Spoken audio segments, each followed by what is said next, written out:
Self employment का जरिया organic खेती। देश की लगभग 70% आबादी कृषि पर निर्भर है। वहीं यह सेक्टर 50% से ज्यादा आबादी को रोजगार भी उपलब्ध कराता है। इसके अलावा हाल के वर्षों में जिस तरह से कृषि क्षेत्र में आधुनिकीकरण हुआ है, इसमें नई टेक्नोलॉजी का इस्तेमाल बढ़ा है। पारंपरिक खेती के साथ साथ ऑर्गेनिक और इनोवेटिव फार्मिंग हो रही है। उसने एग्रीकल्चर के प्रति समाज और खासकर युवाओं का नजरिया काफी हद तक बदला है। यही कारण है कि बीते कुछ समय में आईआईटी और आईआईएम से पास आउट कई युवाओं ने मल्टीनेशनल कंपनियों की जॉब छोड़कर एग्रीकल्चर और एग्री बिजनेस की ओर रुख किया है। इनके अलावा भी दूसरे सेक्टरों में काम करने वाले युवा हॉर्टिकल्चर, डेयरी और ऑर्गेनिक फार्मिंग जैसे पेशे से जुड़ रहे हैं। उन्हें गर्व है कि वो देश और किसानों के लिए कुछ सकारात्मक कर पा रहे हैं। ऑर्गेनिक खेती का जिक्र तो आजकल बहुत हो रहा है, लेकिन सवाल यह है कि अगर किसी को इसमें करियर बनाना है तो वो क्या करें।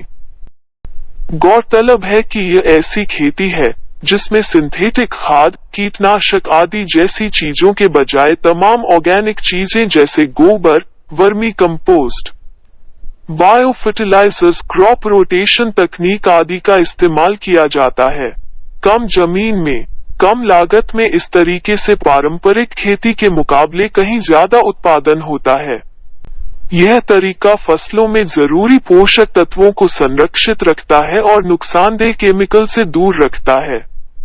साथ ही यह पानी भी बचाता है और जमीन को लंबे समय तक उपजाऊ बनाए रखता है। यह पर्यावरण संतुलन बनाए रखने में मददगार है। कैसे करें शुरुआत? अगर आपको ऑर्गेनिक खेती शुरू करनी है तो सबसे पहले आपको इसका प्रोजेक्ट या ब्लूप्रिंट बनाना होगा। यह तय करना होगा कि कितनी जमीन पर यह खेती करेंगे, जमीन की लोकेशन क्या है, जमीन किस फसल के लिए अच्छी है, आपका बजट कितना है।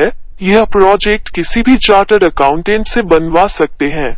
इसके बाद आपको फॉर्म 1A1, 1A3, 1G और फॉर्म 11 भरकर रजिस्ट्रेशन फीस के साथ अपने राज्य के डिपार्टमेंट ऑफ ऑर्गेनिक सर्टिफिकेशन में जमा करना होगा। सरकार देती है सब्सिडी।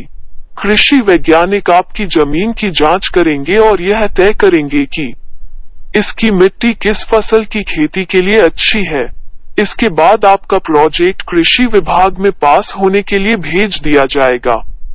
ऑर्गेनिक फार्मिंग के लिए तकरीबन हर राज्य में सरकार 80 से 90% तक सब्सिडी देती है। मतलब यह है आपको पूरे प्रोजेक्ट में 10 से 20% ही इन्वेस्ट करना होगा। प्रोजेक्ट पास होने के बाद ऑर्गेनिक फार्मिंग टेक्निक वाली कंपनियां सेटअप लगाने के लिए आपसे खुद संपर्क करती हैं। सरकार से मिले पैसों से ये कंपनियां आपकी जमीन पर ग्रीन हाउस और ऑर्गेनिक फार्मिंग के लिए सेटअप लगाती है। साथ ही आपको ट्रेनिंग भी देती है। पूरे देश में चल रहा प्रोजेक्ट सरकार की ओर से नेशनल ऑर्गेनिक फार्मिंग प्रोजेक्ट भी चलाया जा रहा है। इसके सेंटर की वेबसाइट से आप और भी जानकारी ले सकते हैं।